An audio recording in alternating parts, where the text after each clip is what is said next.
বন্ধুরা, শুভ বিবাহ ধারাবাহিকের আজকের পর্বে দেখানো হয়েছে রেশমি তরিকে আদর করে। সুধা রেশমিকে বলে, রেশমি তুমি কেমন আছো? রেশমি জানাই, আমি খুব ভালো আছি বৌদি।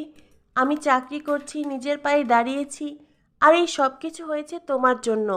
জ্যোৎস্নাদি বলে, আজ অনেক দিন পরে আমাদের পরিবারের সবাই আমরা একসাথে, খুব আনন্দ হচ্ছে। জানিস তো রেশমি, সুধা খুব ভালো রান্না করেছে, আর সবগুলোই বাঙালি খাবার। চল চল, আমরা সবাই একসাথে খাবো। সুধা তখন জ্যোৎস্নাদিকে বলে, দিদি তোমরা যাও, তোমরা সবাই একসাথে খাও, আমাকে আর তরিকে এখন বেরোতে হবে। কথাটা শুনেই ঠাম্মি বলে, সুধা তুমি কোথায় যাবে? সুধা বলে, ঠাম্মি আমাকে ফিরে যেতে হবে, প্রীতমবাবু আসছেন, আমরা মুম্বাই চলে যাব। কথাটা শুনেই ঠাম্মি বলেন, না না, এটা সম্ভব নয়, তুমি কোথাও যাবে না, তুমি এই বাড়িতেই থাকবে। কি হলো তেজ দাদুভাই, তুমি সুধাকে বাধা দেবে না? তখন ইশিকা বলে, ঠাম্মি তুমি তেজকে কেন বলছো? তেজ তো এর আগেও অনেকবার বলেছি, ও বিশ্বাস করে না এই মেয়েটাকে। ও বিশ্বাস করে ও সুধা নয়, ও রুক্মিণী। ইশিকা কথাটা বলার পরেও তেজ চুপ করে আছে দেখে সুধা তরিকে বলে, তরি চলো। তরি বলে, না মাম্মাম, আমি কোথাও যাব না, তুমিই তো বলেছিলে এটা আমার বাড়ি, আমি সবার সাথে থাকতে চাই। সুধা বলে, জেদ করে না তরি। এই বলে সুধা তরির হাত ধরে টেনে নিয়ে যেতে চায়। সদর দরজায় পা দিতেই সুধার মাথা ঘুরে আসে, সুধা জ্ঞান হারিয়ে মাটিতে পড়ে যায়। সবাই সেখানে ছুটে আসে, বারবার তেজ সুধা সুধা বলে ডাকতে থাকে, জলের ছিটে দেয়, তবু সুধার জ্ঞান ফিরে না। এরপর দেখানো হয় তেজ সুধাকে হসপিটালে নিয়ে আসে। নার্স সুধার কেবিন থেকে বের হতেই তেজ বলে, নার্স কি অবস্থা সুধার, ও কেমন আছে? নার্স বলে, ওনার অবস্থা ভীষণ সিরিয়াস, আসলে বিষ অনেকটাই ছড়িয়ে পড়েছে। তেজ বলে, বিষ? নার্স জানায়, হ্যাঁ, ওনার শরীরে বিষ পাওয়া গেছে, আপনি পরে ডক্টরের কাছ থেকে ডিটেলস জেনে নিন। এই বলে নার্স ওখান থেকে চলে যায়। তেজ মনে মনে খুব আপসেট হয়ে পড়ে। তেজ মনে মনে ভাবে, সুধার শরীরে বিষ পাওয়া গেছে, কিন্তু এটা কী করে সম্ভব? তখনই সেখানে আসে ইশিকা। ইশিকা এসে বলে, তেজ তুমি এখানে কেন, এখানে কি করছো? তেজ চলো বাড়িতে ফিরবে, চলো, সকাল থেকে একটা খাবারও খাওনি, চলো বাড়িতে গিয়ে খাবে। তেজ বলে, না আমি কোথাও যাব না, আমি এখানেই থাকবো। ইশিকা বলে, কেন তেজ, ওই মেয়েটা তো সুধা নয়, ও তো রুক্মিণী, ও তো প্রীতম সিংহ রায়ের হবু স্ত্রী, তাই না? তবে তুমি এখানে কেন ওর জন্য থাকবে? তুমি চলো, ওর জন্য যদি কারো থাকতে হয় সে প্রীতম সিংহ রায় থাকবে। তেজ বলে, না আমি এখন কোথাও যেতে পারবো না, দেখো ইশিকা, আমি ওকে হসপিটালে এনেছি, তাই এখানে থাকার দায়িত্ব আমার, প্লিজ তুমি যাও। ইশিকা বলে, তেজ তুমি ওই মেয়েটার জন্য এতটা চিন্তিত হচ্ছ? আর তাছাড়াও অতটুকু সামান্য বিষে ওর কিচ্ছু হবে না, এসো তো এসো। তেজ বলে, এক মিনিট, তুমি কি করে জানলে ওর শরীরে বিষ পাওয়া গেছে? না না, তুমি তো একটু আগে হসপিটালে এলে, ডক্টরের কথাও শোনোনি, তবে কি করে জানলে? ইশিকা তখন থতমত খায়। তেজ বলে, কি হলো ইশিকা, উত্তর দাও। তুমি এর আগেও আমাকে বলেছিলে তুমি রুক্মিণীকে সরিয়ে ফেলবে, তবে কি তুমিই কিছু করেছো? ইশিকা চুপ হয়ে থাকে। তেজ বারবার ইশিকার কাছে জানতে চায়। ইশিকা তেজকে সব বলে দেয়। ইশিকা বলে, তুমিই তো বলেছিলে তুমি ওকে সহ্য করতে পারছো না, ওর মুখ দেখতে চাইছো না, আর আমি সেই ব্যবস্থাই করেছি। হ্যাঁ, আমি ওকে বিষ দিয়েছি। কথাটা শুনে তেজ বলে, ইশিকা তুমি কি করেছো এটা? ইশিকা বলে, আমি যা করেছি তোমার কথা ভেবেই করেছি তেজ, সারা জীবনের জন্য এই রুক্মিণীকে তোমার জীবন থেকে সরিয়ে ফেলেছি। তেজ বলে, ইশিকা আমি তখন ড্রিঙ্কস করেছিলাম, নেশার ঘরে আমি নিজের হুঁশে ছিলাম না, কি বলেছি না বলেছি আমার কিচ্ছু মনে নেই। আর তুমি, তুমি তো নিজের হুঁশে ছিলে, কিভাবে এটা করতে পারলে? ইশিকা বলে, তেজ ওই মেয়েটা তো সুধা নয়, তবে তোমার এত কেন চিন্তা হচ্ছে? তেজ বলে, ইশিকা চুপ করো, তুমি ভাবতে পারছো তুমি একজন মানুষকে মেরে ফেলতে চেয়েছো, মৃত্যুর দোরগলায় তুমি ওকে দাঁড় করিয়ে দিয়েছো, ওনার একটা ছোট্ট বাচ্চা মেয়ে আছে, সেই মেয়েটাকে এখন আমি কি উত্তর দেব? ইশিকা বলে, তেজ বললাম তো সামান্য একটু বিষ, আমি শুধু ওকে ভয় দেখাতে চেয়েছি, যাতে ও তোমার জীবন থেকে চলে যায়, আর কিচ্ছুই হবে না ওর। তেজ বলে, চুপ করো তুমি, তুমি এখন এখান থেকে যাও। এরপরে তখন ডক্টর এসে বলে, আচ্ছা পেশেন্টের হাজব্যান্ড কে আছেন? তেজ এগিয়ে গেলে ইশিকা বলে, ডক্টর ও পেশেন্টের হাজব্যান্ড নয়, ইনফ্যাক্ট ওই পেশেন্টের সাথে আমাদের কারোরই কোনো সম্পর্ক নেই। তখনই তেজ ইশিকাকে বলে, তুমি চুপ করবে, একদম চুপ করো, এখান থেকে চলে যাও তুমি। ইশিকা বলে, না তেজ, আমি তোমাকে না নিয়ে কোথাও যাব না। তেজ বলে, তুমি যদি এখন না যাও তো আমি পুলিশকে ফোন করে সবটা বলে দেব।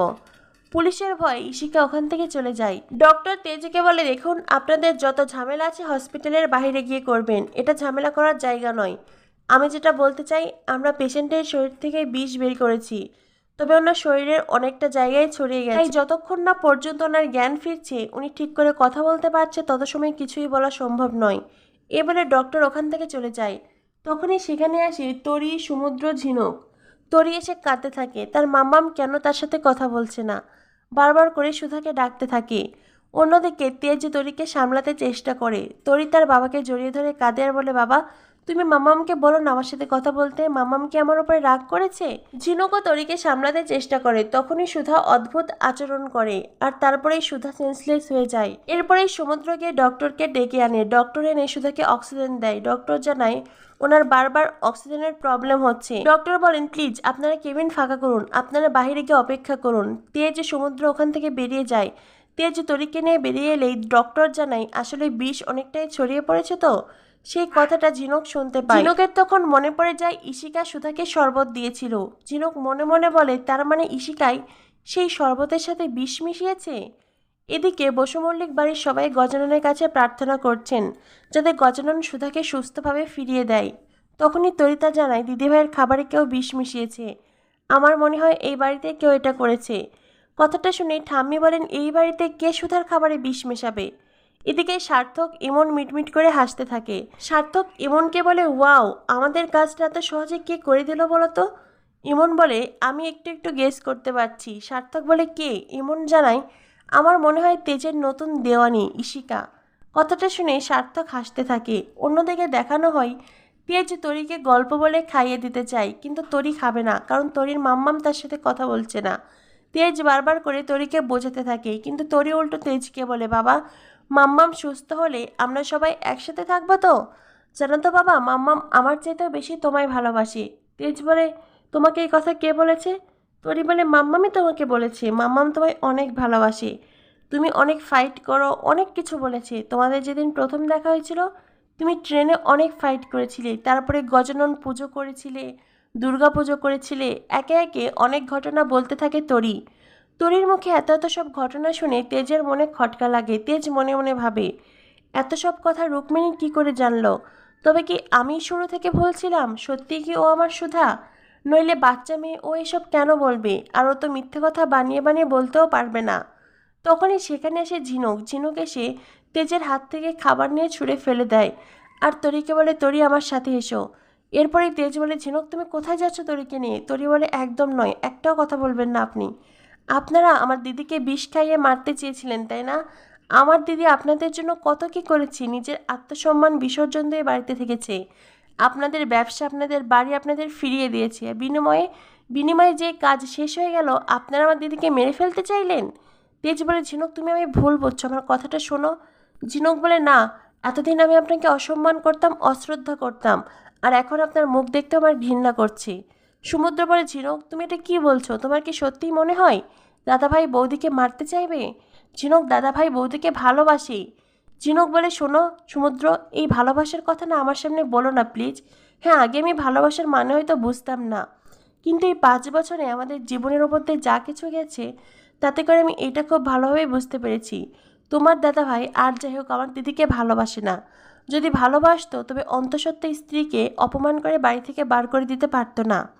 এই বলে ঝিনুক তরিকে নিয়ে ওখান থেকে যেতে চাই। তরি তখন এক ছুট্টে তার বাবার কাছে যায়। তরি তার বাবাকে জড়িয়ে ধরলে ঝিনুক আবারও তরির হাত ধরে টানতে থাকে। তখনই তেজ বলে, আমি জানি ঝিনুক, এই সব কিছু হয়তো কোথাও গিয়ে আমার জন্যই হয়েছে, তাই একবার যখন ভুল হয়ে গেছে তো আমাকে এখন সুধার পাশে থাকতে দাও। প্লিজ ঝিনুক, তুমি এই সময়টুকু আমাকে সুধার সাথেই থাকতে দাও। ঝিনুক তখন চুপ হয়ে যায়। আগামী পর্বে দেখানো হবে তেজ সুধার কেবিনে আসে, সুধার কপালে হাত বুলাতে থাকে। তেজ মনে মনে বলে, সেই একই স্পর্শ, তবে কি আমি শুরু থেকে ভুল ছিলাম? তুমি আমার সুধা। সুস্থ হওয়ার পরে সুধা যখন সবটা বুঝতে পারবে, সে কি তেজকে ক্ষমা করবে, নাকি ইশিকার সাথে তেজ হাত মিলিয়েছে ভেবে সুধা তেজকে ভুল বুঝবে? কি হতে চলেছে শুভ বিবাহ ধারাবাহিকে? শুভ বিবাহ ধারাবাহিকের পরবর্তী আপডেট পেতে আমাদের সাথেই থেকো। ধন্যবাদ সবাইকে।